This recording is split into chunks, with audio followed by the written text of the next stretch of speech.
Welcome to another video. Today I am going to show you the step-by-step process to clean your Dyson DC56, also very similar to the DC35 and the DC59 Digital Slim. All pretty much designed the same. In front of me I have obviously the actual HandVac itself, the DC56, and then we have the two main attachments I've been using lately. This is the multi-angle dusting brush, and as you can see there's cobwebs and all kinds of dirt cut up in the bristles.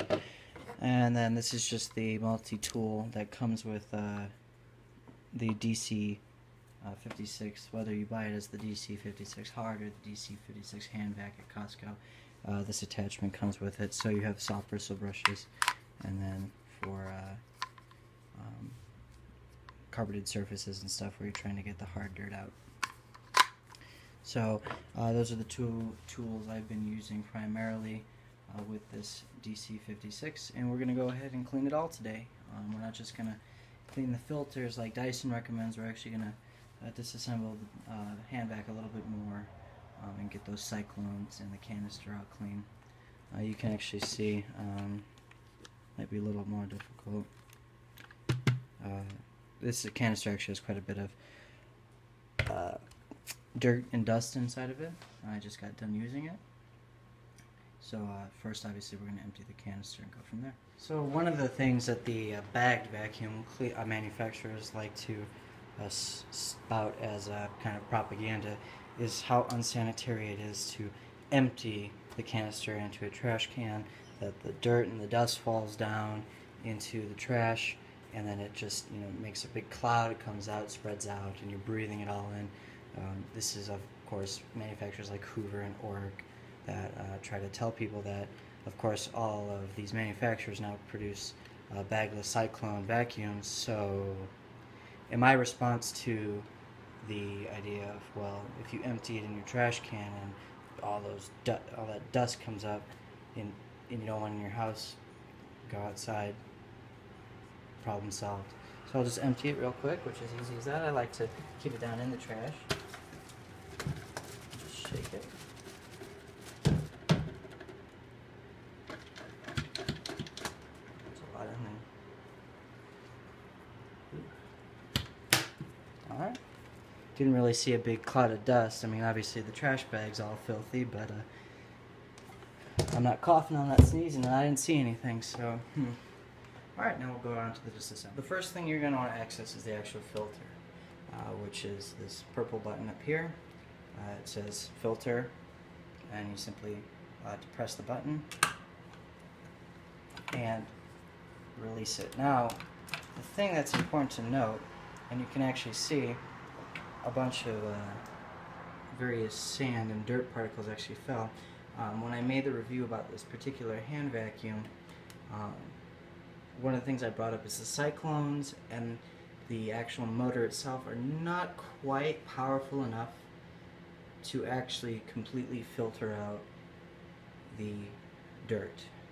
Now, the purpose of Dyson's latest vacuum, the Dyson Big Ball Kinetic, is that it no longer needs a filter. The filter on a vacuum cleaner is a last-ditch effort to stop any dust and dirt from getting out of the expelling air that the motor is drawing. So this air is supposed to be completely clean, nothing in it. Okay, Dyson takes great pride in their certified true HEPA and by the Allergy Association that it expels completely clean air. But you can see right here, the cyclones in this actual canister don't completely filter out the finest particles of dirt. This is mostly just very, very fine sand, and the filter does stop it, so the filter does its job, but it's a little frustrating simply because these filters are supposed to be, according to Dyson, cleaned every 2 to 5 months, and I typically clean it about once every 2 weeks. Usually just as a maintenance measure, you can just take the filter out, okay, and I'll just take it over to your trash, and you can kind of just shake it, and you can get that, that very fine dirt out of there. And that's just before you vacuum. Now obviously we're actually going to wash this filter today, and also there's parts of particles of dirt and dust and sand that get caught right here, so just shake that off into your trash can, and we'll okay, so you're going to want to do this in the sink. It's the most sanitary place to do it, and you're going to need water to properly clean your Dyson. You really don't need any detergents. If you're going to use any soap, the only one I would recommend using is Dawn, because it's gentle, it won't harm any of the plastics or affect any of the rubber seals, and the seals are very important on a vacuum cleaner. So we have now taken the vacuum actually apart, two pieces. This is the hand unit. There's absolutely nothing you need to clean other than the exteriors if you just want to wipe it down. So we'll put that to the side there. Alright, now here we're going to take the actual, we're going to separate the canister from the cyclone. So what you do is you pop open the canister, okay, and then there's this red tab right here. Click it, and it should completely separate. Just like that. So you have your two separate pieces. You have your canister, and then you actually have your cyclones. So what we'll do is we'll also grab that filter. If you remember that purple filter. Here it is. And we'll set these pieces aside. Now I just use, lukewarm water. Doesn't have to be scalding. And you just run the water through it.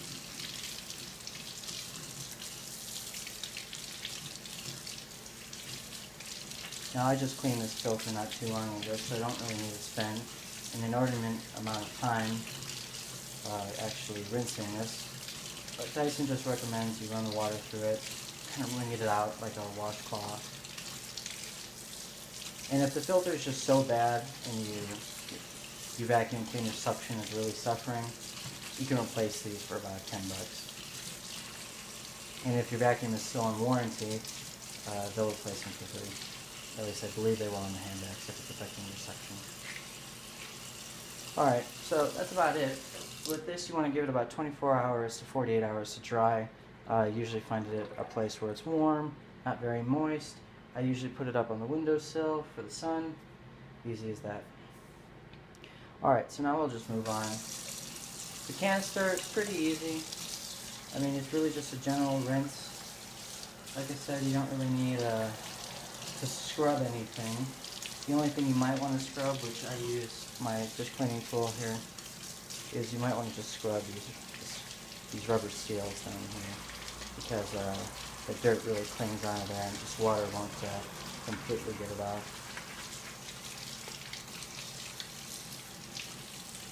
And just put a little soap in there. And again, soap, don't use any real harsh chemicals. Use Dawn.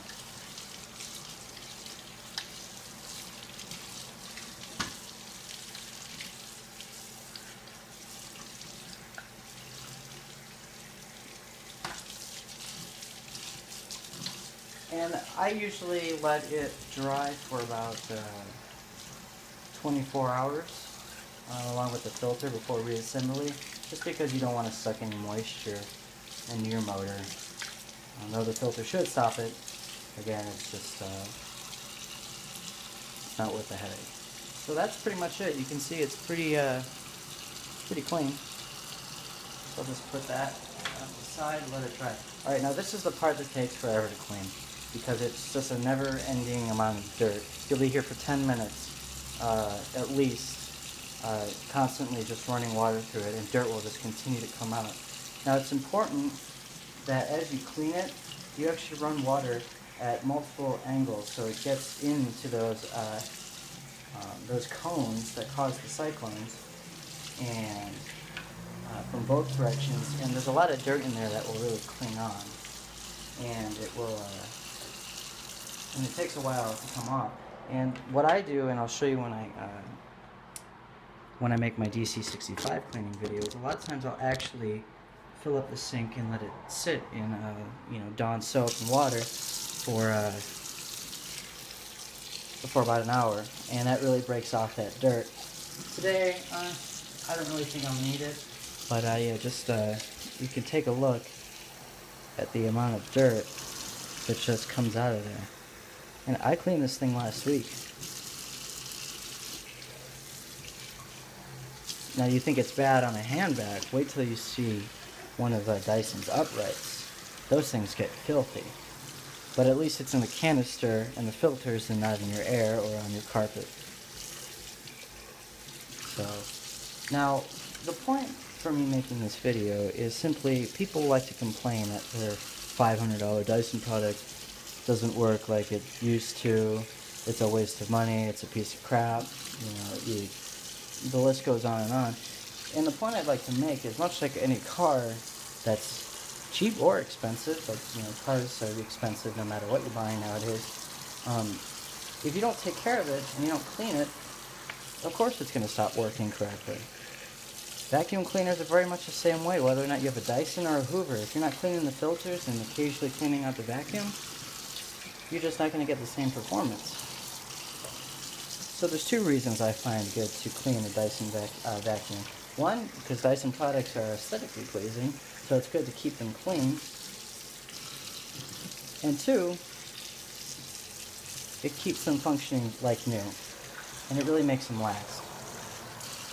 Now, you can see in here, those are the actual ports where the cones are that cause the cyclones. And there's 1, 2, 3, 4. So you want to kind of run the water and try to get those into each individual cone to the best of your ability. Okay? And that's going to get some of that dirt out of there. And then you kind of go on the underside and kind of let it fill up.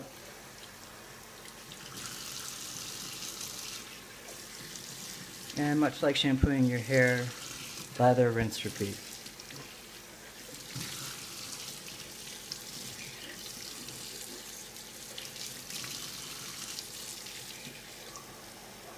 And like I had recommended, if it's really dirty and dirt just keeps pouring out, let it soak in some Dawn for a little while.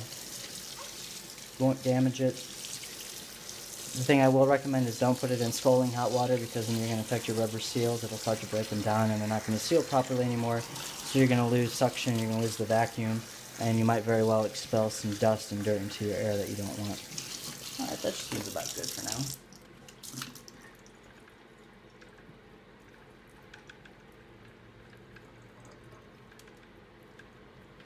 Can I just shake it out? And again, this piece right here, I like to stand upright so all the water actually runs down and out. And so you just put it on a dish rack and you let it sit for approximately 24 to 48 hours. Okay, it's been about 24 hours or so. Everything seems to be dry. The filter is what usually takes the longest, but based on what I feel, I don't feel any kind of moisture, so it seems to be dry. So we'll just put it back together. It's pretty quick and easy. First thing, when you put the canister back on the actual cyclone unit, you have to make sure that the canister is actually open, or this top section can't actually seal properly. So you'll just watch. Now it's important to note you kind of have to angle it in there, and then there, you hear it click. Lock the canister, put the filter back, again, angle it, voila, that's it. My Dyson HandVac is clean, and it's ready to be used. So yeah, if you're willing to allow your Dyson to be down for approximately 24 hours, this is definitely a procedure worth doing at least every month or so, especially with the HandVacs. If you actually do it even more often than that, it's even better, just to ensure that it continues to perform as it did when you took it out of the box.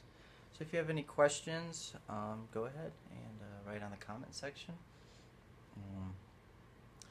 Of course, if you have any tips too, I don't know everything, so tips are always appreciated as well. Thanks for watching.